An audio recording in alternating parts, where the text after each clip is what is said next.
नमस्कार, राष्ट्र की बात में आपका स्वागत है। आज यूपी की सियासत में उलटफेर का सिलसिला जारी रहा। योगी के सिपह सालारों का उनका साथ छोड़ने का सिलसिला जारी रहा। जिन पिछड़ों को साथ लेकर योगी सत्ता में आए थे, उन पिछड़ों के बड़े नेता अब अखिलेश के पाले में जा रहे हैं। क्या इन नेताओं के साथ बीजेपी के वोट पर भी असर पड़ेगा? आज फिर एक और मंत्री का इस्तीफा हो गया।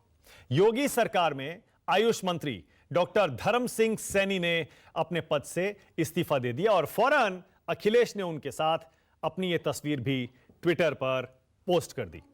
सरकारी आवास धर्म सिंह सैनी ने खाली कर दिया। धर्म सिंह सैनी के साथ 3 विधायकों ने भी आज पाला बदल लिया। अब वो यूपी की चुनावी पिच पर अखिलेश की तरफ से बैटिंग करते हुए नजर आएंगे।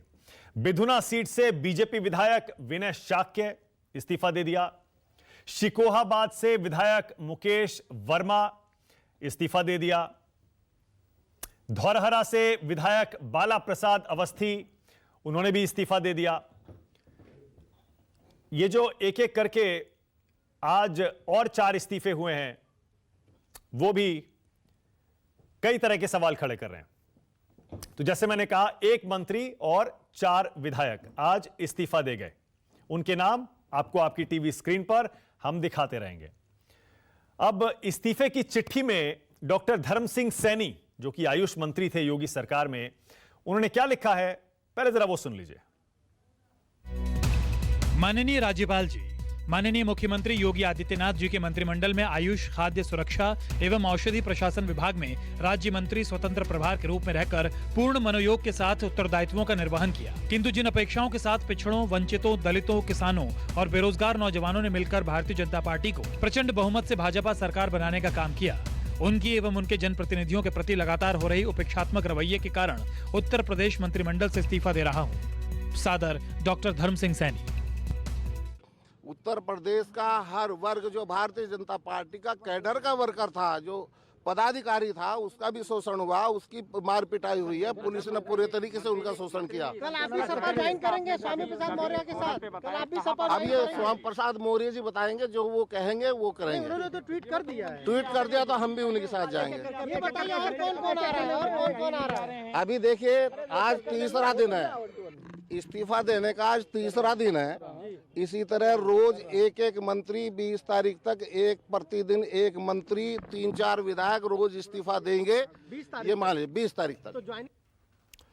तो धर्म सिंह सैनी न खुद इस्तीफा दे रहे हैं सिर्फ, बल्कि यह भी दावा कर रहे हैं आगे कई और इस्तीफे होंगे। मंत्रियों और विधायकों के हर दिन कोई ना कोई इस्तीफा देगा। अब तक करीब 14 विधायक और मंत्री मिलाकर बीजेपी का साथ छोड़ चुके हैं।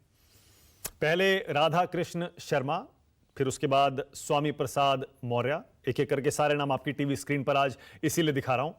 ब्रिजेश प्रजापति, भगवती सागर, दारा सिंह चौहान, अवतार सिंह भड़ाना और आज विनय शाक्य। फिर मंत्री आज जिन्होंने इस्तीफा दिया है वो तो हैं ही धर्म सिंह सैनी, फिर बाला प्रसाद अवस्थी हैं, मुकेश वर्मा है, वो भी बीजेपी को छोड़ गए। 2017 के चुनाव से पहले आपको याद होगा यही काम बीजेपी ने किया था। तमाम विपक्षी नेताओं को पार्टी ज्वाइन कराई थी। आज वही काम अखिलेश कर रहे हैं। धर्म सिंह सैनी का इस्तीफा हुआ और अखिलेश ने उनका स्वागत करने में कोई देरी नहीं की। अपने साथ धर्म सिंह सैनी की फोटो ट्वीट कर दी और क्या लिखा, जरा यह भी देख लीजिए। सामाजिक न्याय के एक और योद्धा डॉक्टर धर्म सिंह सैनी जी के आने से सबका मेल मिलाप, मिलन कराने वाली हमारी सकारात्मक और प्रगतिशील राजनीति को और भी उत्साह और बल मिला है। सपा में उनका ससम्मान हार्दिक स्वागत एवं अभिनंदन। 22 में समावेशी सौहार्द की जीत निश्चित है। उधर आज बीजेपी की कोर ग्रुप की बैठक जारी रही। सूत्रों के मुताबिक बड़े नेताओं के चुनाव लड़ने पर बड़े फैसले लिए गए हैं। योगी आदित्यनाथ अयोध्या से चुनाव लड़ सकते हैं। अभी तक चर्चा चल रही थी, लेकिन अब काफी हद तक इस पर मोहर लग गई है। डिप्टी सीएम दिनेश शर्मा लखनऊ की किसी सीट पर चुनाव लड़ सकते हैं और डिप्टी सीएम केशव प्रसाद मौर्य कौशांबी जिले की सिराथू सीट से प्रत्याशी हो सकते हैं। ये बड़े फैसले आज बीजेपी की तरफ से लगभग ले लिए गए हैं। बीजेपी वही खेल खेलने में जुटी है जो कभी 2019 के चुनाव में प्रधानमंत्री ने काशी से चुनाव लड़कर खेला था।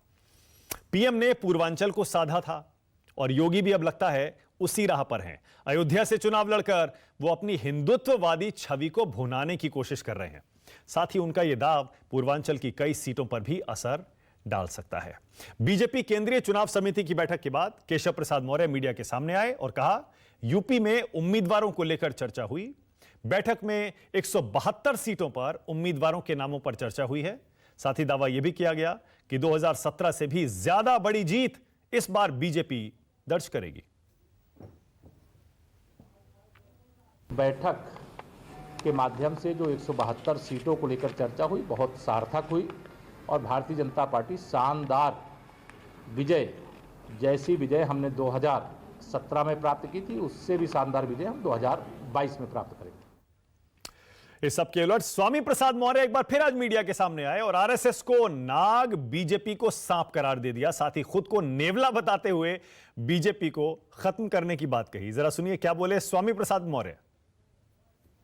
जो दूसरों का हक निगले, जो अनुसूचित जात जनजाति का आरक्षण अजगर की तरह निगल जाए, जो पिछड़ों का आरक्षण सीधे सीधे मस्त होकर के चट कर जाए, स्वाभाविक रूप से ऐसे नाग रूपी आरएसएस और सांप रूपी भाजपा को स्वामी रूपी नेवला उत्तर प्रदेश की धरती से खत्म करके ही दम लेगा। नाग, सांप, नेवला। उधर आज कांग्रेस ने भी अपना दाव खेल दिया।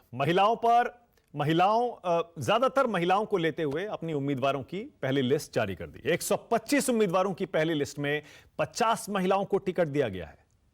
जो बड़े नाम हैं इस लिस्ट में अहम, वो भी देख लीजिए। नोएडा से पंखुड़ी पाठक को टिकट दिया गया है। फर्रुखाबाद से सलमान खुर्शीद की पत्नी लुइस खुर्शीद हैं। उन्नाव रेप पीड़िता की मां को टिकट दिया गया है। पूनम पांडे नाम की आशा वर्कर को टिकट दिया गया है। सोनभद्र नरसंहार कांड आपको याद होगा, उस कांड के पीड़ित रामराज गोंड को प्रत्याशी बनाया गया है। सीएए एनआरसी प्रोटेस्ट का चेहरा रही सदफ जफर को टिकट दिया गया है। टिकट का ऐलान करते हुए प्रियंका गांधी ने क्या कुछ और कहा, जरा सुनिए। 125 प्रत्याशियों की सूची है, जिसमें से 50 महिलाएं हैं। इस सूची में 40% महिलाएं हैं और 40% युवा भी हैं। हमें आशा है कि इनके जरिए हम एक नई उम्मीद और एक नई तरह की राजनीति प्रदेश में उभार पाएंगे। जो महिलाएं हैं उनमें से कुछ पत्रकार हैं, एक अभिनेत्री भी है, कुछ संघर्षशील महिलाएं हैं जिन्होंने कांग्रेस पार्टी में रहते हुए सालों के लिए संघर्ष किया है। ऐसी महिलाएं हैं जिन्होंने बहुत अत्याचार भी देखा है अपने जीवन में और उसके खिलाफ लड़ा है। तो देखा आपने, चुनाव जब शुरू हो चुका है, हर पार्टी की अपनी अपनी सियासत, अपने अपने दावे, अपने अपने दाव। फिलहाल सियासत की नूरा कुश्ती में अखिलेश 20 मालूम पड़ रहे हैं। बीजेपी अखिलेश के दाव की काट खोजने में जुटी है, वहीं कांग्रेस अपनी अलग तरह की सियासत से सियासी बंजर जमीन को उपजाऊ बनाने में जुटी है। इसीलिए राष्ट्र की बात में हमारा आज का सवाल बड़ा सीधा है। हर कोई पूछ रहा है बीजेपी में क्यों लगी इस्तीफों की झड़ी, क्या इससे बीजेपी पर कोई असर भी पड़ेगा? और दूसरा, अयोध्या से चुनाव लड़कर क्या यूपी योगी को साध लेंगे? क्या यह मास्टर स्ट्रोक है? राष्ट्र की बात में जल्दी से मेहमानों से पहले परिचय करा दूं। बीजेपी से आज राष्ट्रीय प्रवक्ता पार्टी की नुपुर शर्मा मेरे साथ जुड़ गई हैं। समाजवादी पार्टी से घनश्याम तिवारी आपकी टीवी स्क्रीन पे आ रहे हैं। कांग्रेस की तरफ से शुचि विश्वास हैं। आशुतोष हैं, सीनियर जर्नलिस्ट हैं, पॉलिटिकल कमेंटेटर हैं। और मेरे साथ डॉक्टर संजय निषाद जुड़ गए हैं। निषाद पार्टी के अध्यक्ष हैं। बीजेपी की सहयोगी है निषाद पार्टी। सीटों के बंटवारे पे अंतिम चर्चा चल रही है। आप सभी का स्वागत। डॉक्टर निषाद, आपसे शुरू कर रहा हूं। डॉक्टर निषाद, आप बीजेपी के साथ जा रहे हैं, सीटों के बंटवारे पर चर्चा चल रही है, लेकिन बीजेपी में तो इस्तीफों की झड़ी लगी हुई है। आपको भी चिंता हो रही है कि ये क्यों हो रहा है?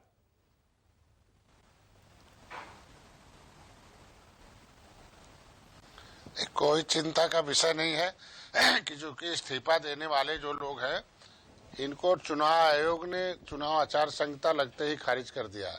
चूंकि न मंत्री हैं न विधायक हैं, वो चुनाव लड़के आए, जीत के आए, तब तो मंत्री और विधायक हैं। ऐसी परिस्थितियों में अगर इनके अंदर कुछ था तो ये पहले इस्तीफा देते, 6 महीने पहले, 1 साल पहले, तब माना जाता कि इनके इस्तीफा का कोई कारण है। अभी तो सारे विधायक और मंत्री 15 दिन पहले मोदी जी की मंच पर हमारे साथ, मेरे सामने सारे गुणगान गा रहे थे, तो 15 दिन के अंदर आवाज बदल रही है। तो ऐसे आवाज बदलने वालों को जनता सब जानती है और इनके आने जाने से कोई प्रभाव नहीं है। और चूंकि वोट जो होता है वो नीत पर होता है, और नीत पार्टी बनाती है, और पार्टियों के साथ पार्टी का गठबंधन भारतीय जनता पार्टी ने किया है। जिस तरीके से डॉक्टर संजय प्रिया पटेल जी हैं, निषाद पार्टी, भारतीय जनता पार्टी, 2019 का जो गठबंधन है वही आज भी है। ऐसे नेता तो जो चुनाव नहीं जीत सकते थे, उनको समीकरण में हम तक लगता है कि नहीं टिकट मिलने वाला होगा, इसलिए उनको लगता होगा कि वो जनता के लिए नहीं मफूज रहे होंगे, सर्वे रिपोर्ट में नहीं आया होगा कि जीत सकते हैं, तो ऐसे में भारतीय जनता पार्टी से उन्हें लगता होगा यहाँ नहीं है, चलो उधर चलो, ये तो इधर उधर है। आज के दिन में 2022 में भारतीय जनता पार्टी ने जो सीट निर्धारित की है उससे अधिक सीट जीतकर देने का लक्ष्य हम लोगों ने रखा। जिस तरीके से बसपा और सपा का गठबंधन 2019 में था, फिर भी मछुआ समुदाय लास्ट आवर में मोदी जी के साथ खड़ा हुआ, एक ऐतिहासिक जीत दिया। उसी तरीके से ऐतिहासिक जीत 2022 में निषाद पार्टी, क्योंकि निषाद जो मछुआ समुदाय है वो मेरे संघर्षों, त्याग और तपस्या को सब जानता है, मेरे आंदोलन को जानता है, मेरी वकालत को जानता है कि मैं मोदी जी, योगी जी, अमित शाह जी से हर जगह लड़कर मैं मंच पर भी उनकी आवाज उठाता रहता हूं कि भाई मैं वकील हूं और इनकी समस्याएं हैं, 70 साल से सताए गए लोग हैं, पिछली सरकारों ने इनकी फाइल गायब कराई है, इनके आरक्षण पर डाका डाला है, ऐसे ऐसे विसंगति पैदा की है, उसे दूर करने का काम भाजपा का। भाजपा उसके लिए बैठक भी की, उसने आरजीआई को लेटर भी लिखा। आज भी आरजीआई के 6 बजे बैठक है कि 70 साल 61 में हम 70 लाख थे, गिन के 3,000 कर दिया। हम केवट मल्ला, माझी, मझवार के पर्यायवाची जातियां हैं, ये केवट मल्ला जो संविधान में नहीं है उन्हें संवैधानिक रूप से कैसे मिल सकता है। हम मझवार का सर्टिफिकेट भी उत्तर प्रदेश सरकार ने नहीं दिया था। ऐसी सब परिस्थितियों में हम लोग हैं। और भारतीय जनता पार्टी की दोबारा 2022 में देखिएगा ऐतिहासिक जीत, जितना लक्ष्य निर्धारित किया उससे 2-4 अधिक सीट जब जिताएंगे तभी तो किंग मेकर की भूमिका में हम लोग आएंगे। नेता के पॉकेट में अगर वोट होता तो पार्टी बनाने की जरूरत ही नहीं पड़ती। आज के दिन में नेता आते जाते हैं, ये लोग पूरे 5 साल मलाई खाए, 5 साल सत्ता सुख भोगे, 5 साल में इन्हें कोई समाज का दर्द नहीं आया, न पिछड़ों का, न अपना, न तो समाज। अगर इन्हें दर्द आया था तो कभी सम्मेलन करते, कभी उनको लेके धरना देते, कभी उनको लेके बैठकें करते, कभी अपना नाराजगी जाहिर करते। उस समय तो इनको अपना पद और प्रतिष्ठा खोने का भय था, उस समय तो बोले नहीं। आज के दिन में लब लगा कि नहीं, दोबारा सीट नहीं मिलेगी, अवसर नहीं मिलेगा, क्योंकि जनता के दिलों पर अगर लोग राज करते, जन प्रतिनिधि होते, जनता इनके साथ होती, भारतीय जनता पार्टी क्यों जाने थे?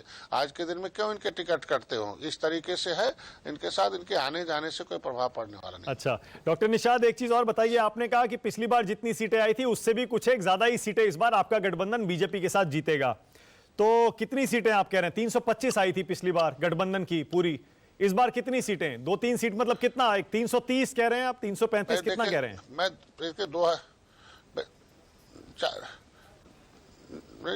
5-6 सीटें तो निश्चित रूप से अधिक जितवाएंगे, क्योंकि 2017 में भाजपा के साथ नहीं था। 2014 में मैं राजनीति शुरू किया हूं, पहला आंदोलन किया था और सीएम हाउस घेरवाया था लखनऊ में, और उस समय आपने देखा होगा कांग्रेस और जो है बसपा साफ हो गई और सपा हाफ हो गई, भाजपा की सरकार नहीं थी, वो अब माफ होकर सत्ता आ गई। 2017 में चुनाव लड़ा, सपा बसपा एकदम से साफ हो गई। कांग्रेस और सपा का बड़ा गठबंधन था, फिर भी हार गए, और हम लोग 72 सीटों पर लड़े और अच्छी खासी 6.25 लाख वोट पाए, मेरा एक विधायक जीत गया। 2019 में हम लोग आए और 2019 में देखा सपा और बसपा का गठबंधन था, फिर भी एक ऐतिहासिक जीत, डॉक्टर संजय निषाद पार्टी मछुआ समुदाय मोदी के साथ खड़ा हुआ, 40 सीटें। जब हम 2019 में मोदी के साथ आए, ऐतिहासिक जीत बसपा, आज बसपा अलग है तो निश्चित रूप से अधिक सीटें जीत कर देंगे 2022 में। लेकिन डॉक्टर निषाद, इस बार ऐसा लग रहा है अखिलेश ने बिल्कुल वैसा ही गठबंधन बनाने की कोशिश की है जैसा अमित शाह के नेतृत्व में बीजेपी ने बनाया था। गैर यादव ओबीसी और दलितों में मोस्ट बैकवर्ड एमबीसी, अति पिछड़ा, उन सबको मिलाकर ऐसा गठबंधन बनाने की वो कोशिश कर रहे हैं। राजभर जी को ले गए अपने साथ, उधर अजीत सिंह को ले गए, उनकी पार्टी को, आरएलडी को, जयंत चौधरी को, फिर और छोटे छोटे दल अपने साथ मिला रहे हैं, अब स्वामी प्रसाद मौर्य को भी ले गए। बिल्कुल वही गठबंधन लग रहा है, वही सोशल इंजीनियरिंग कर रहे हैं अखिलेश। देखिए, नेता और पार्टी में अंतर होता है ना। राजभर भाई 2019 में अलग से लड़ गए थे ना, पूछिए क्या सिनेरियो रहा, क्या दशा उनकी रही है। हम कहते हैं कि आज के दिन में भारतीय जनता पार्टी के पास अनुसूचित मोर्चा है, वो चाय वाले को प्रधानमंत्री बनाते हैं, दर्जन भर मुख्यमंत्री ओबीसी के हैं। आज के दिन में ओबीसी के बहुत ढेर सारे कैबिनेट मिनिस्टर हैं। आज के दिन में चिंता अगर मोदी जी करते हैं ओबीसी की, तो आज नेता नहीं किसी वर्ग का सुरक्षा करता, बल्कि आयोग करता है। पिछड़ा वर्ग आयोग ऐसे लावारिस पड़ा था, ये लोग 30 साल से सपा बसपा केंद्र में सरकार चला रही थी, लेकिन पिछड़ा वर्ग आयोग को थोड़ा पनपने नहीं देती थी। मोदी जी ने कम से कम पिछड़ा वर्ग आयोग को संविधान का दर्जा दिया, जो जिस तरीके से अनुसूचित जात की सूची में अनुसूचित जात की सुरक्षा अनुसूचित जात आयोग करता है, वैसे पिछड़ा वर्ग आयोग करेगा। समय आएगा, अभी हम लोग 2 साल से मोदी जी के साथ हैं, 2022 जीतने दीजिए। आज के दिन में ढेर सारे मोर्चे हैं, संगठनात्मक रूप से संगठन में भारतीय जनता पार्टी हर जातियों को जगह दे रखी है। आज अखिलेश जी चुनाव के समय सबको इकट्ठा कर रहे हैं। अगर अखिलेश की ही लोकप्रियता रही तो 2014 में क्यों उनसे दूर हो गया? भाई सपा का और बसपा का बटन दबाना, कांग्रेस का बटन दबाना छोड़ दिया निषादों ने, पिछड़ों ने, दलितों ने, क्योंकि सामाजिक न्याय समिति का रिपोर्ट कहती है कि जब सपा की सरकार आई तो 27% आरक्षण पर सभी जातियों की नौकरियों पर कब्जा जमा लिया इन लोगों ने। बसपा की सरकार आई तो सबका कर लिया। तो वो तो जनता जानती है ना, उनके बेटे जाते हैं किसी थाने पर तो कोई एक सिपाही नहीं पाते हैं, कहीं बीडीओ तहसील में जाते नहीं पाते हैं। तो जो पिछड़े दलित ठगे गए हैं 30 साल से सपा बसपा में, वो सारे लोग जानते नेता के वजह से। 2014 में देखिए हारना शुरू किए समाजवादी पार्टी, 2017 में हारी, 2003 बार से लगातार लोकप्रियता घट गई है। लेकिन इस बार तो डॉक्टर निषाद एक सेकंड, इस बार अखिलेश की रणनीति बड़ी साफ है। वो इस बार MY मुस्लिम यादव वोटों का जो उनका एक इमेज उनकी बनी हुई है, उसको तोड़ने की पूरी कोशिश कर रहे हैं वो। इसीलिए देखिए गैर यादव ओबीसी को भी अपने साथ ला रहे हैं, राजभर को भी अपने साथ ला रहे हैं, नहीं MBC मोस्ट बैकवर्ड को भी अपने साथ ला रहे हैं। वो साबित ये करना चाहते हैं कि योगी सरकार में ठाकुर राज चल रहा था, ठाकुर राज, और इसीलिए पिछड़ा नाराज था, इसीलिए पिछड़ा छोड़ के अब बीजेपी को जा रहा है और वो उसका स्वागत कर रहे हैं। नहीं तो इनके समय कौन सा राज चल रहा था? कम से कम 5-6 साल पहले तो ये हटे हैं। 5 साल पहले तो मालूम है ना कि यादव को देखकर लोगों को एलर्जी आती है। हमारे यहाँ देखे एक यादव अधिकारी था और 2 जीते हुए प्रमाण पत्र को हारे वाले को दे दिया था, 2 यादवों को, और ये कहता था भाई हम लोग 2022 में सरकार है, मुकदमा भले हो जाएगा, हम हो जाएंगे। तो यही यादवों को देखकर तो दूसरी जातियों में एलर्जी है ना, मुसलमानों को देखकर एलर्जी है ना। हम कहते हैं आज के दिन में जो तुष्टीकरण नीति अपनाई थी उसी को तो देखकर जनता इनसे हटी है। तो कौन सा नया है नेता? अच्छा, कितनी सीटें आएंगी डॉक्टर निषाद अखिलेश के गठबंधन की? यहाँ से वहां आपके हिसाब से, आप तो जमीन से जुड़े नेता हैं, आपको अंदाजा होगा। मैं कहता हूं, अब तो हम अपने गठबंधन की बात कर सकते हैं। जितना सीट निर्धारित किया है एनडीए ने, उससे 5-6 सीटें अधिक जिताकर देखूंगा। 10 मार्च को देखिएगा कैसे गिनती होती है। 160 सीट मछुआ बाउल है। हम कहते हैं 70 सीटों पर हमारा बूथ लेवल कमेटी गठित है। हमारे पास कैडर हैं, भारतीय जनता पार्टी से कैडर है, और वोट नेता नहीं कैडर ट्रांसफर, सामाजिक ऊर्जा को राजनीतिक ऊर्जा में कार्यकर्ता बदलते हैं। कार्यकर्ता जो पॉलिटिकली ट्रेंड है भाजपा के पास, निषाद पार्टी के पास, जो जनता की सेवा में लगे हुए हैं, वो 24 घंटे उनसे ऊपर है। नेता आखिर इसी लायक आज चुनाव आयोग ने जब आचार संहिता लगा दिया, जब इनके सारे पावर छीन लिया। अच्छा, कितनी सीटें आप जिताते हैं? आप कितनी सीटें बीजेपी को जिताते हैं? कितनी सीटों पर असर है आपका? यही लगता है निश्चित। मैं कहते 160 सीटें जो मछुआ बाउल है, उसमें मैं बीजेपी को अपने तरफ से उन्हें जिम्मेदारी लेकर उनको हम उस पर जिताने की व्यवस्था करेंगे। ठीक है, और आपको इस बार कितनी सीटें मिल रही हैं? खबर ये आ रही है कि आपकी पार्टी 15 सीटों पर चुनाव लड़ने जा रही है। उससे मैंने अधिक सीटें, मैं देखिए 15 से 18 सीटों के बीच में मिलेगी और भोजन भरी थाली से निषाद पार्टी चुनाव लड़ेगी। 2-3 सीटें ऐसी टेक्निकल जहां फंसेंगी, देखा जाएगा रणनीति के तहत, वहां हमारे कार्यकर्ता जो है वो भारतीय जनता पार्टी के सिंबल से 2-3 सीटें लड़ सकते हैं। आज के दिन में हम अपने कार्यकर्ता जहां तैयारी थे, मैं जहां पहले से 7 साल से काम कर रहे थे, उन्हीं सीटों को मैंने रखा था और वही सीटें भारतीय जनता पार्टी देने का काम किया। ठीक है, ओके, 2022 के चुनाव। ठीक है डॉक्टर निषाद, बहुत शुक्रिया न्यूज 24 पर राष्ट्र की बात में आने के लिए, बहुत धन्यवाद आपका। डॉक्टर संजय निषाद पार्टी के अध्यक्ष, जो कि इस बार एनडीए का हिस्सा हैं, यूपी में कह रहे हैं कि जो लोग बीजेपी को छोड़कर जा रहे हैं, एनडीए का गठबंधन छोड़कर जा रहे हैं, सिर्फ मौका परस्ती कर रहे हैं, पछताएंगे। अब राष्ट्र की बात में डिबेट शुरू करते हैं, लेकिन डिबेट शुरू करने से पहले आपको 3 तस्वीरें दिखाता हूं।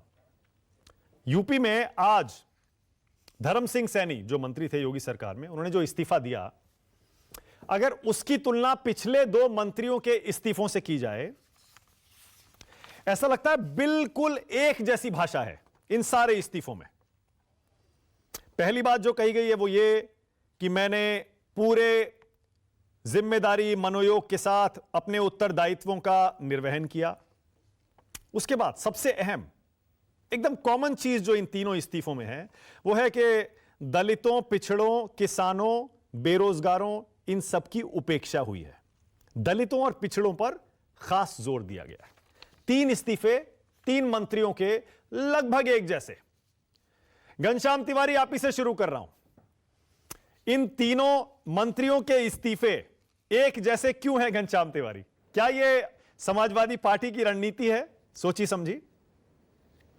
नमस्कार मानक जी, आपको, दर्शकों को और को पैनलिस्ट को। ये तीनों मंत्रियों के इस्तीफे एक जैसे हैं। सिर्फ इतना नहीं, उत्तर प्रदेश के सारे मुद्दे भी एक जैसे हैं। वो मुद्दों पे भारतीय जनता पार्टी चर्चा नहीं करती, लेकिन जो सामाजिक न्याय का सतरंगी समीकरण बन रहा है और उसके साथ साथ जो मुद्दे प्रबल होते जा रहे हैं, चाहे वो बेरोजगारी हो, चाहे वो महंगाई हो, चाहे वो किसानों के मुद्दे हों, चाहे वो सामाजिक समरसता हो, ये अब स्पष्ट होने लगा है कि भारतीय जनता पार्टी जिस धुरी पे चुनाव लड़ रही है, जनता उस धुरी को नकार रही है, उनके अपने नेता इस धुरी को नकार रहे हैं। और अगर आप कोई भी रिपोर्ट देखिए, जैसे कि आप एडीआर की रिपोर्ट देखिए 2016 से 2020 की, 182 एमएलएज अन्य पार्टियों से भारतीय जनता पार्टी में गए थे। इसकी तुलना में इन 5 सालों में केवल 18 एमएलए अन्य भारतीय जनता पार्टी से अन्य पार्टियों में गए। इसके कॉन्ट्रास्ट में अगर आप पिछले 1 महीने की बात देखिए तो लगभग 18 नेता भारतीय जनता पार्टी छोड़ करके समाजवादी पार्टी में आए हैं। इनमें से 3 कैबिनेट मिनिस्टर हैं, 12 एमएलए हैं। तो भारतीय जनता पार्टी में एक भगदड़ मची हुई है। हमारे पास वो हम उस तरह का तंत्र प्रैक्टिस नहीं करते कि जिस तरीके से ऑडियो रिकॉर्डिंग्स आई थी कि कोई भारतीय जनता पार्टी का नेता किसी को 5 करोड़ दे रहा है, किसी को 10 करोड़ दे रहा है, किसी को मंत्री पद दे रहा है, चुनी हुई सरकारों को तोड़ा जा रहा है। ये तो स्वयं देख रहे हैं कि अहंकार, अन्याय और अत्याचार वाली भारतीय जनता पार्टी का ये लंका दहन अभियान है। आ गए हैं स्वामी प्रसाद मौर्य जी, आ गए हैं दारा सिंह चौहान हैं, और आने वाले अभी बहुत से हनुमान हैं। अगर आप देखिए कि लगातार भारतीय जनता पार्टी को छोड़ करके हर कोई जो उत्तर प्रदेश की बेहतरी के लिए अखिलेश यादव जी के नेतृत्व में उत्तर प्रदेश को बनाना चाहता है, वो इसी तरीके से आता रहेगा। मैं थोड़ा सा और पॉइंटेड सवाल पूछता हूं, आपने जवाब नहीं दिया, और थोड़ा पॉइंटेड सवाल पूछता हूं। आपको भी पता है घनश्याम तिवारी, आपकी पार्टी की छवि MY से जुड़ी हुई रही है, मुस्लिम और यादव, और इसीलिए गैर यादव OBC आपके साथ नहीं जाता था। उसी तरह महादलित, क्या यह वही रणनीति है क्या कि बीजेपी ने जिस गैर यादव OBC को अपने साथ जोड़ा, MBC को अपने साथ जोड़ा और अपनी ताकत बनाया, आप बीजेपी की उसी ताकत को कमजोरी में बदलना चाह रहे हैं और अपनी इमेज भी बदलना चाह रहे हैं कि हम सिर्फ MY वाले नहीं हैं भैया, हमारे साथ देखो पिछड़े नेता भी आ रहे हैं। अखिलेश यादव जी ने, हमारे जो राष्ट्रीय अध्यक्ष, उन्होंने कहा कि MY अर्थात महिला और यूथ, ये हमारा 2022 का समीकरण है। और जहां तक हम लोहिया जी के विचारों पर आधारित पार्टी है, सामाजिक न्याय के मिशन पर आधारित पार्टी है। ये जरूर है कि 2017 में भारतीय जनता पार्टी ने 3 मुद्दों से जनता को बहका दिया। एक मुद्दा था अच्छे दिन आएंगे, अब उनके कोई नेता नहीं कहते अच्छे दिन आएंगे, सबको बुरे दिन दिखाए हैं। दूसरा था शमशान कब्रिस्तान की राजनीति, अभी भी कोशिश कर रहे हैं लेकिन सफल नहीं हो रहे। और तीसरा था कि अखिलेश यादव जी की सरकार में जो पिछड़ी जातियां हैं उनकी अवहेलना की गई। ये स्पष्ट हो गया जिस तरीके से मंत्री आ रहे हैं या विधायक आ रहे हैं, हर कोई कह रहा है कि तानाशाही और अत्याचार से भरी भारतीय जनता पार्टी की सरकार ने बहकाया था और उनकी कोई सुनवाई नहीं होती थी। उन्हें मंत्री पद दिया गया था लेकिन उनको एक घुटन हो रही थी। तो ये मेरे पास एक बड़ी खबर आ रही है, एक सेकंड घनश्याम तिवारी, एक सेकंड, मेरे पास बड़ी खबर आ रही है। अभी तक जो सिर्फ चर्चा चल रही थी, सूत्रों से खबर आ रही थी कि मुख्यमंत्री योगी आदित्यनाथ अयोध्या से चुनाव लड़ सकते हैं। अब यूपी के बीजेपी अध्यक्ष स्वतंत्र देव सिंह ने इन नामों का ऐलान कर दिया है। यूपी बीजेपी अध्यक्ष ने आधिकारिक घोषणा कर दी है, योगी आदित्यनाथ अयोध्या से चुनाव लड़ेंगे। स्वतंत्र देव सिंह का यह बयान है। ब्रेकिंग न्यूज इस समय मेरे पास आ रही है, पुष्टि हो गई है उन खबरों की, उन अटकलों की जो कई हफ्तों से चल रही थी। योगी आदित्यनाथ अयोध्या से चुनाव लड़ेंगे, इस खबर पर यूपी बीजेपी के अध्यक्ष स्वतंत्र देव सिंह ने मोहर लगा दी है। केशव प्रसाद मौर्य सिराथू से चुनाव लड़ेंगे, इस पर भी मोहर लग गई है। और लखनऊ की किसी एक सीट से दिनेश शर्मा उम्मीदवार होंगे, यह भी स्वतंत्र देव सिंह ने इसकी भी पुष्टि कर दी है। नुपुर शर्मा, इसी से शुरू कर रहा हूं, क्या रणनीति है नुपुर अयोध्या से योगी आदित्यनाथ को लड़ाने की? नमस्कार। योगी जी हमारे उत्तर प्रदेश के मुख्यमंत्री हैं, जाहिर सी बात है जहां से भी लड़े, और पॉपुलर लीडर हैं। लगभग 26 साल की उम्र से माना आप कवर करते आए होंगे, 26 साल की उम्र से ही वो लोकसभा में सांसद भी रहे हैं। तो जो पार्टी का निर्णय है सीईसी का, पार्लियामेंट्री बोर्ड का, वो तो खैर मेरे मैंडेट में नहीं आता, तो हमें तो एक्सेप्ट ही करना पड़ेगा। आप ही के मैंने चैनल के ऊपर सुना है और ये बहुत अच्छा निर्णय है। अब आते हैं जरा थोड़ा घनश्याम तिवारी जी की बात पे। सबसे पहली बात तो मैं कहना चाहूंगी कि जैसे ही सीईसी की बैठक हुई, आचार संहिता लगने के 3 दिन बाद, उसी दिन ये सारे के सारे रेजिग्नेशन लेटर्स आने शुरू हो गए। क्यों भाई?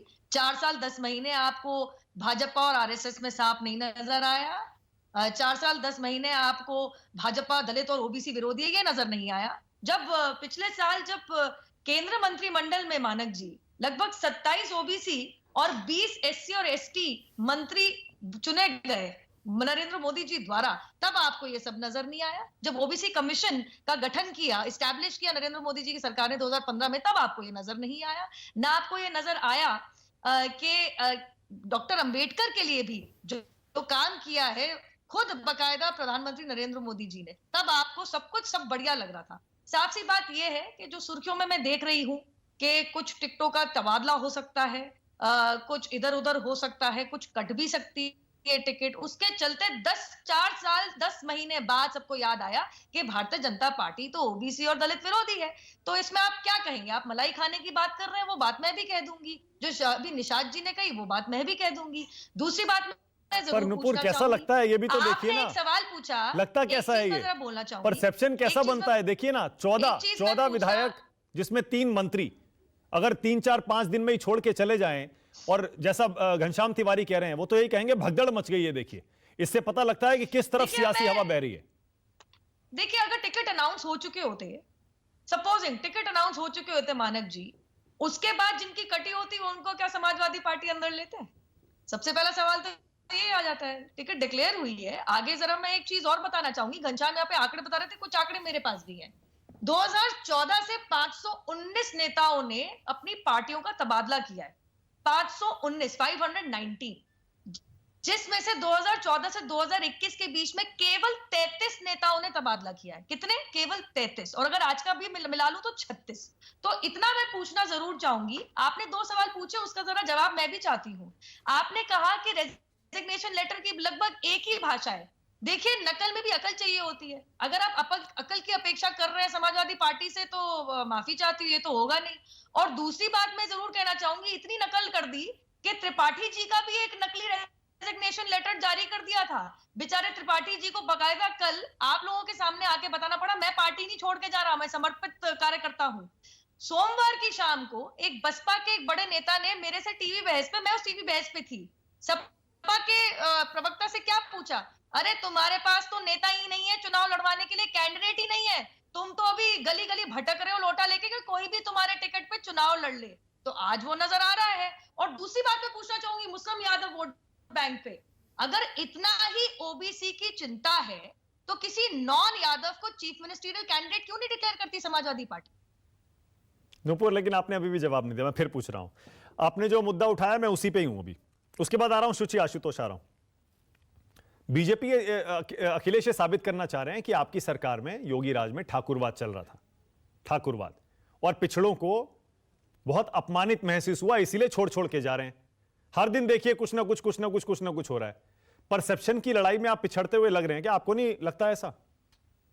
देखिए, एक चीज मानक जी, अगर आप कहते हैं कि चुनाव केवल मीडिया से लड़ा जाता है तो मैं माफी चाहती हूं। पिछली बारी मैंने बहुत सारी डिबेट करी थी 2017 में नोएडा के आपके सभी स्टूडियोज में से मुझे एक पत्रकार नहीं ऐसा मिला था जिसने कहा था कि भारतीय जनता पार्टी की फुल मेजॉरिटी की सरकार आएगी। यह आपके ओपिनियन पोल्स ने भी नहीं कहा था। 168 मैक्सिमम नंबर ऑफ सीट्स दी गई थी हमें 2017 के चुनाव में, किसी भी ओपिनियन पोल में।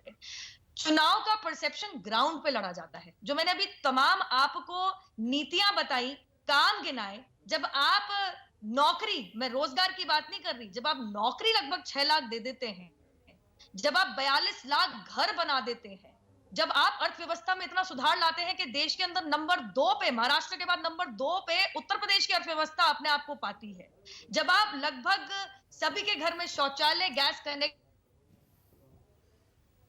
जमीन के ऊपर जिस पिछड़े के घर के अंदर आप राशन पहुंचाते हैं महामारी के बावजूद, वो जिस दिन वोटिंग होती है उस दिन वो काम के लिए वोट करते हैं। Okay, all right.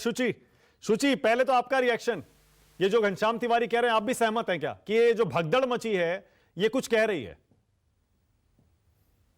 राष्ट्रीय स्वयंसेवक संघ का स्कूल ऑफ थॉट है, अनुवादी अप्रोच पर आधारित है और उनके जो कॉर्पोरेट अप्रोच है उसमें स्त्रियों के लिए, दलितों के लिए, अल्पसंख्यकों के लिए, आदिवासियों के लिए उनके विमर्श में उनका कोई स्थान ही नहीं। और हालांकि ये बात जरूर है कि भाई अवसरवादी, सुजी एक सेकंड आपको रोक रहा हूं, आपकी आवाज ठीक से नहीं आ रही है, एक सेकंड आपको रोक रहा हूं, आपकी आवाज ठीक से नहीं आ रही है, उसे ठीक करवा रहा हूं मैं। इतने आशुतोष आपके पास आ रहा हूं। आशुतोष, पहले ये जो अभी स्वतंत्र देव सिंह ने कहा, पहले इसका थोड़ा एनालिसिस करिए। एक सीएम और दोनों डिप्टी सीएम को चुनाव में उतारेगी बीजेपी, योगी को अयोध्या से, आपको लगता है इसके पीछे एक खास रणनीति है और कितनी कारगर साबित हो सकती है वो रणनीति? नहीं, रणनीति तो बिल्कुल स्पष्ट है। रणनीति इस लिहाज से क्योंकि अयोध्या से योगी आदित्यनाथ को अगर चुनाव लड़ना है तो ये थोड़ी हैरानी की बात इसलिए भी है क्योंकि योगी आदित्यनाथ सिर्फ एक मुख्यमंत्री नहीं है, सिर्फ भारतीय जनता पार्टी के एक नेता नहीं है, वो गोरक्षक पीठ जो है उसके पीठाधीश्वर भी हैं। तो एक तरीके से हम कह सकते हैं कि गोरखपुर उनकी कर्मभूमि राजनीतिक तौर पर भी है और वो वहां के एक तरीके से रिलीजियस हेड भी हैं। तो ऐसे में जब वो गोरखपुर छोड़कर जब अयोध्या जाते हैं तो कई गंभीर सवाल खड़े होते हैं। क्या उन्हें इस बात का भरोसा नहीं है कि गोरखपुर से चुनाव लड़ेंगे तो जीत जाएंगे? मुझे लगता है कि जब आप अयोध्या जाने की बात करते हैं या अपनी वो सीट छोड़ने की बात करते हैं जहां से आप 5 बार लगातार मुख्यमंत्री बने, लगातार आप मेंबर ऑफ पार्लियामेंट रहे हैं, तो ये विपक्ष के हाथ में एक बहुत बड़ी एक तरीके से कह सकते हैं वो रणनीति दे रहे हैं। विपक्ष बार बार इस सवाल को खड़ा करेगा कि आप अपनी सीट छोड़कर क्यों भाग रहे हैं। और मैं बार बार कह रहा हूं, जो गोरखनाथ जो टेम्पल है, जो पीठ है, ये आज से नहीं है, ये 15वीं शताब्दी से है और हिंदुस्तान में उसकी बहुत बड़ी मान्यता है और उत्तर प्रदेश में उसकी मान्यता इस हद तक है कि काशी विश्वनाथ टेम्पल के बाद उसको माना जाता है। तो अगर वहां का पीठाधीश्वर अगर अपनी जगह छोड़कर अगर अयोध्या जा रहा है तो उसके कुछ मायने जरूर होंगे। दूसरी बात, अभी जो बात की जा रही थी, संजय निषाद जी जो बात कह रहे थे, मुझे अभी तक याद है कि संजय निषाद ने दिसंबर के महीने में भारतीय जनता पार्टी को साफ तौर पर एक चेतावनी दी थी कि अगर चुनाव के पहले अगर आरक्षण नहीं मिला तो भारतीय जनता पार्टी को सरकार बनाने के लाले पड़ जाएंगे। तो अब संजय निषाद की भाषा क्यों बदल रही है, इसका भी जवाब उनसे पूछना चाहिए था। तीसरी बात, जहां तक ओबीसी लीडर्स की छोड़ने का सवाल है, मैं बार बार इस सवाल को उठा रहा हूं और बार बार इस सवाल को कह रहा हूं कि स्वामी प्रसाद मौर्य हो या धर्म सिंह सैनी हो या फिर दारा सिंह चौहान हो, यह महत्वपूर्ण नहीं है। महत्वपूर्ण इसलिए है क्योंकि ग्राउंड में क्या इन जातियों के अंदर किसी तरीके की बेचैनी पैदा हुई है भारतीय जनता पार्टी को लेकर, यह ज्यादा चिंता की बात है। क्योंकि ये छोटी पार्टियों के नेता हैं, ये तब तक पार्टी नहीं छोड़ते हैं जब तक उन्हें इस बात का एहसास होता है कि यह पार्टी उनको जिता सकती है या इस पार्टी के साथ उनका जो वोट बैंक है वो उनके साथ जुड़ा हुआ। अगर वो वोट बैंक खिसकेगा तो इनकी न केवल राजनीति खत्म हो जाएगी बल्कि पूरी तरीके से खत्म हो जाएंगे। इसलिए भारतीय जनता पार्टी को चिंता करनी चाहिए क्योंकि सैनी, शाक्य, मौर्य, काछी, कुशवाहा, ये सारी वो जातियां हैं मौर्य जो उत्तर प्रदेश में 8% वोट इनका है और यादव और कुर्मी के बाद ये तीसरी सबसे बड़ी बैकवर्ड कास्ट है। और अगर ये छोड़ रही है तो भारतीय जनता पार्टी के लिए चिंता का सबब होना चाहिए। ओके आशुतोष, मैं जो आपने पहला जवाब दिया योगी के अयोध्या से चुनाव लड़ने पर, उस पर आ रहा हूं। आप कह रहे हैं विपक्ष के हाथ में हथियार होगा कि योगी गोरखनाथ छोड़कर अयोध्या क्यों जा रहे हैं, गोरखपुर छोड़कर। इसको इस तरह से क्यों ना देखा जाए कि वो अयोध्या आ रहे हैं और उसके पीछे एक रणनीति है, क्योंकि वहां पर राम मंदिर को एक बड़ा मुद्दा बनाना है इस चुनाव में, और अयोध्या से योगी के चुनाव लड़ने से पूरा अवध क्षेत्र प्रभावित होगा, पूर्वांचल का काफी हिस्सा प्रभावित होगा, और सिर्फ वो हिस्सा नहीं, पूरे यूपी में हिंदुत्व की लहर को अगर मजबूत करना है, मंडल कमंडल, आखिर लड़ाई वही है, उसमें अगर मंडल को फिर से मजबूत करना है तो उसमें बीजेपी के लिए अच्छा हथियार हो सकता है ये। देखिए, अगर हिंदुत्व की लहर चल रही होती तो स्वामी प्रसाद मौर्य, धर्म सिंह सैनी और दारा सिंह चौहान जैसे नेता छोड़ के नहीं जाते भारतीय जनता पार्टी। दूसरी बात, अयोध्या एक ऐसी सीट है जहां से हिंदुत्व की लहर उठती नहीं है। यह बात कहने में थोड़ी तकलीफदेह जरूर देती है, लेकिन जिन लोगों को याद होगा कि उत्तर प्रदेश में जब बाबरी मस्जिद ढही थी उसके बाद उसी उत्तर प्रदेश के अंदर भारतीय जनता पार्टी चुनाव नहीं जीत पाई और वहां पे मुलायम सिंह यादव और बसपा के बीच में जब गठबंधन था तो उनकी सरकार बनी थी। तो अगर बाबरी मस्जिद डिमोलिशन के बाद भी अगर हिंदुत्व की लहर नहीं उठी और भारतीय जनता पार्टी की बनी बनाई सरकार चली गई, तो आज इस बात की क्या गारंटी कि अयोध्या से योगी आदित्यनाथ लड़ेंगे और वहां से हिंदुत्व नहीं, हमारे पास पास्ट एक्सपीरियंस भी है ना। जब नरेंद्र मोदी ने वाराणसी से चुनाव लड़ा था, काशी से, उसका काफी असर हुआ था, ये तो मानेंगे आप। उसी तरह का असर शायद वही मॉडल रेप्लिकेट करने की कोशिश हो सकती है। मैं कई बार इसको टीवी चैनल्स पे कह चुका हूं और कई बार मैंने इसको लिखा भी है कि नरेंद्र मोदी और योगी आदित्यनाथ में जमीन आसमान का फर्क है। योगी आदित्यनाथ 2017 में भारतीय जनता पार्टी की तरफ से मुख्यमंत्री पद के उम्मीदवार और दावेदार नहीं थे, और ना ही योगी आदित्यनाथ के नेतृत्व में अभी तक भारतीय जनता पार्टी ने कोई चुनाव जीता है। नरेंद्र मोदी जब गुजरात के मुख्यमंत्री थे तो उनको किसी बड़े नेता की जरूरत नहीं पड़ती थी कि उनके कंधे पर हाथ रख के कोई आदमी उनको समझाने की बात करे। मुझे अच्छी तरीके से याद है कि जब वो 2002 का चुनाव लड़ रहे थे, उस वक्त भी उन्होंने केंद्रीय भारतीय जनता पार्टी के नेतृत्व को गुजरात में वो पैठ नहीं होने दी थी जो दरअसल वो चाहते थे। तो मोदी एक अलग तरीके के नेता है, योगी आदित्यनाथ दूसरे तरीके के नेता है। योगी आदित्यनाथ वो नेता है जिनके अपनी पार्टी के विधायक 100 से ज्यादा विधायक विधानसभा के अंदर धरने पर बैठ जाते हैं। योगी आदित्यनाथ वो नेता है कि जब कोविड होता है तो उनके अपने ही कैबिनेट मिनिस्टर, अपने ही एमएलए चिट्ठी लिखकर उनकी धज्जियां उड़ा देते हैं। यह काम कभी नरेंद्र मोदी के जमाने में गुजरात। ठीक है, ऑल राइट, नुपुर जवाब देंगे, लेकिन उससे पहले शुचि के पास जा रहा हूं। शुचि को बिल्कुल मौका नहीं दे पाया मैं। शुचि, आपकी आवाज उम्मीद है अब आएगी, बोलिएगा। पहले ये बीजेपी में मची भगदड़ पर आपका क्या कहना है? देखिए, जो संघ का स्कूल ऑफ थॉट है, उस विमर्श में ही कहीं भी दलितों के लिए, अल्पसंख्यकों के लिए, महिलाओं के लिए, आदिवासियों के लिए कोई स्थान नहीं है। अब डूबता हुआ जहाज है भारतीय जनता पार्टी, और अपनी नाकामियों को सिवाय मंदिर की आड़ में छुपाने के, क्योंकि सांप्रदायिकता आधारित पार्टी है। योगी आदित्यनाथ जी ने पूरे प्रदेश में 9 इंच का कोई ईंटा तो लगाया नहीं। अखिलेश जी की योजनाओं को अपने नाम किया है, केंद्र में यूपीए सरकार की योजनाओं का। अभी उन्होंने नकल के लिए अकल की आवश्यकता की बात की थी, तो नकल करने में तो ये इतने एक्सपर्ट है कि जीएसटी से लेके किसी भी चीज की ड्राफ्टिंग तक केंद्र में यूपीए की नकल और प्रदेश में अखिलेश जी की नकल। मौलिकता का तो भारतीय जनता पार्टी में सबसे ज्यादा अभाव है। और अगर एजुकेशन की भी बात किया जाए तो व्हाट्सएप यूनिवर्सिटी ग्रेजुएट्स और सभी की डिग्रियां ऑलमोस्ट आरटीआई से अगर मांगी जाए तो डिप्टी सीएम केशव मौर्य खुद भी हो तो भी। दूसरा, केशव प्रसाद मौर्य जी को भी चेहरा 2017 में बनाया गया था। बाद में उनकी क्या हश्र हुआ? जब मठाधीश की एंट्री होती है तो उनकी पट्टिका भी उतार दी जाती है। जब उन्होंने सर उठाने की कोशिश की तो कभी कभी बंसल का हत्याकांड, कभी कभी उनकी खुद की डिग्री और तमाम सारे विषय। तो बीजेपी का तो विमर्श ही बिल्कुल डिफर है।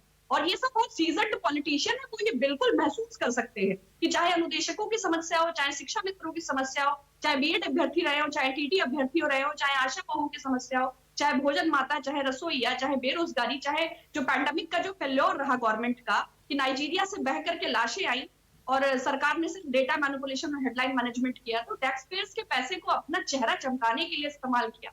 और रही बात 5 बार मुख्यमंत्री जी के गोरखपुर, तो आप गोरखपुर की दुर्गति देखिए, जल निकासी और जल बहाव की वहां भारी समस्या है, ट्रैफिक की वहां भारी समस्या।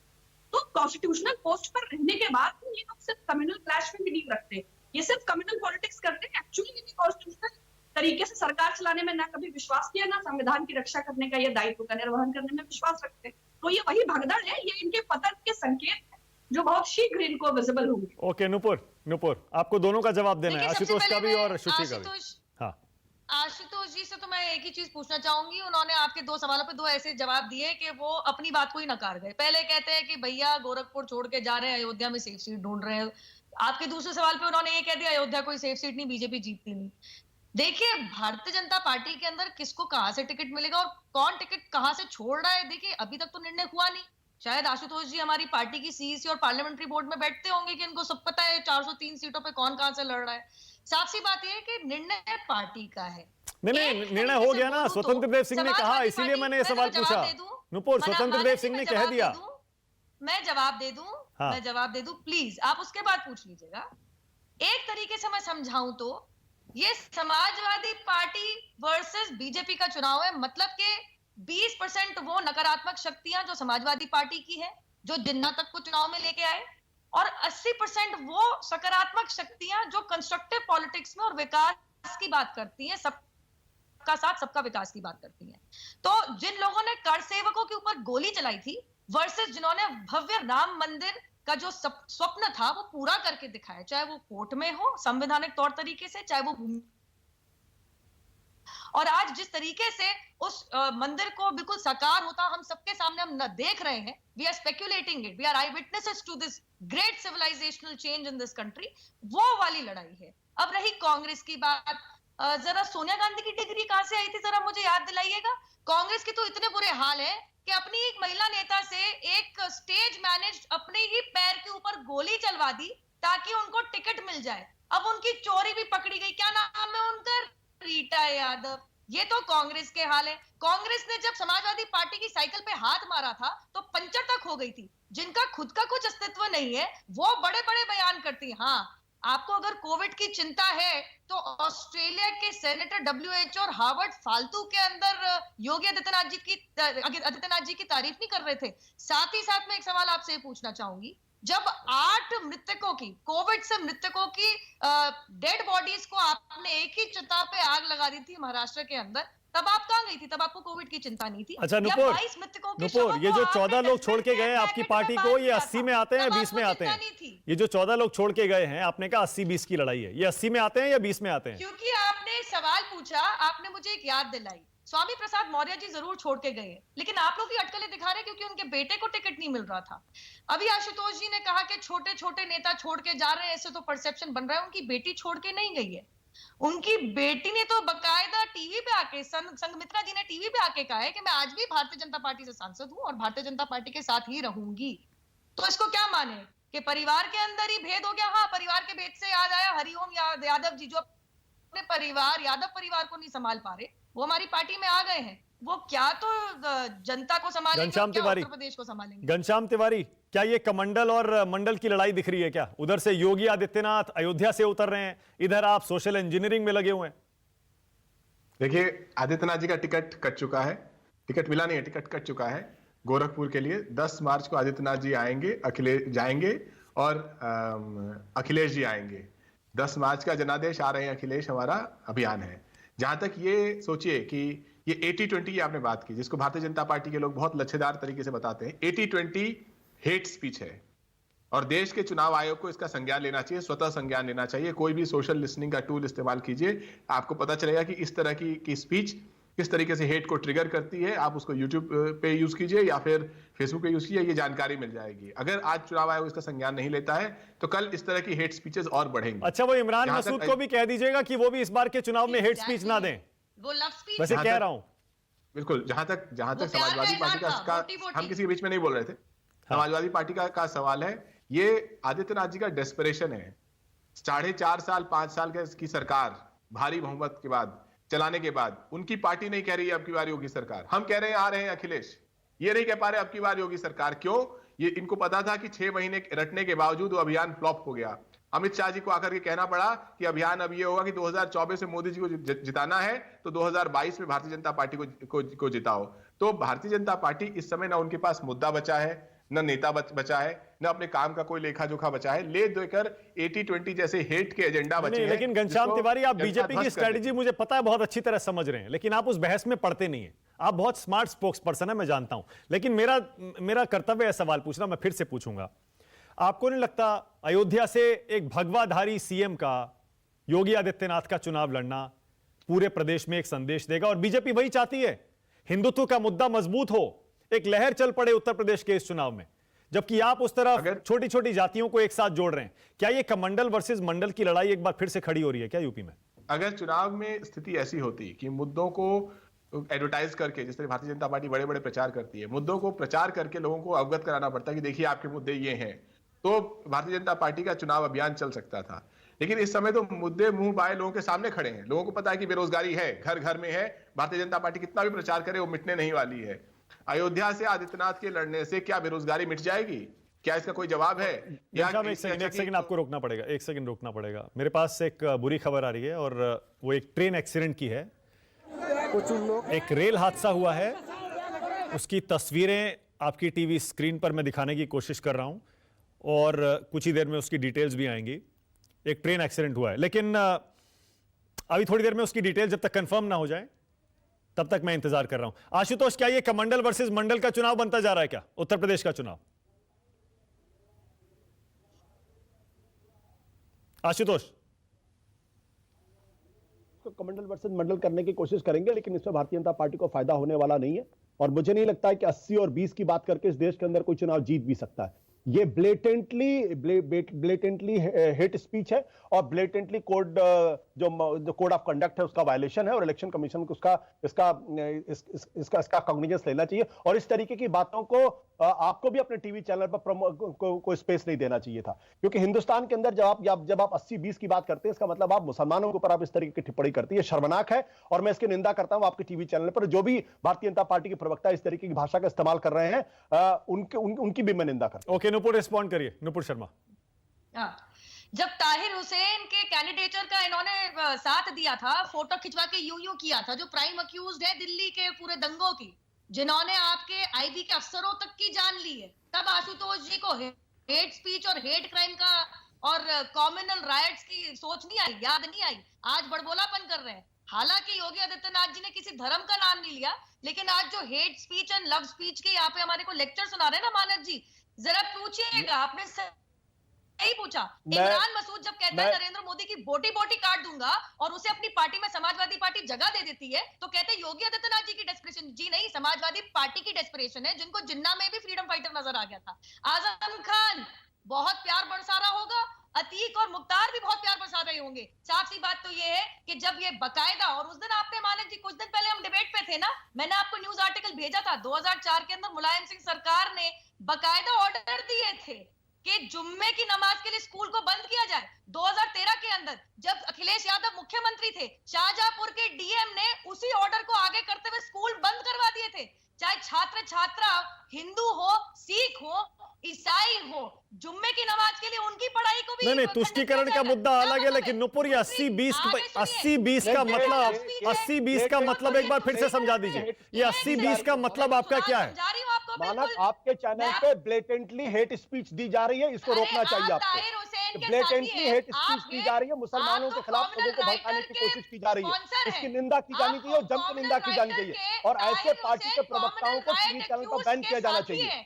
ऐसे पार्टी प्रवक्ताओं को टीवी चैनल पर बैन करना चाहिए। ये ब्लेटेंटली और ब्रेजनली हेट स्पीच कर रहे हैं। के लिए आपने कैंपेन किया था, इस ये हिसाब से तो ब्लेटेंटली ये इसको बिल्कुल एनकरेज मानक नहीं करना चाहिए। और मैं सारे टीवी चैनल से कहता हूँ, ऐसे जो भी भारतीय जनता पार्टी के प्रवक्ता, किसी पार्टी के प्रवक्ता हो जो इस तरीके से 80 और 20 की बात कर रहे हैं, तो बाइकआउट होना चाहिए। उनका बाइकआउट होना चाहिए, उनको बिल्कुल टीवी पे अलाउ नहीं करना चाहिए। आशुतोष जी का टीवी से बाइकआउट होना चाहिए। बिल्कुल, आशुतोष जी का तो टीवी से बाइकआउट होना चाहिए। आशुतोष जी का तो पूरा पब्लिक लाइफ से गलत बाइकआउट होना बात ये लोग कर रहे हैं। ये जो बात ये कर रहे हैं, इलेक्शन कमीशन को इसका कॉग्निजेंस लेना चाहिए।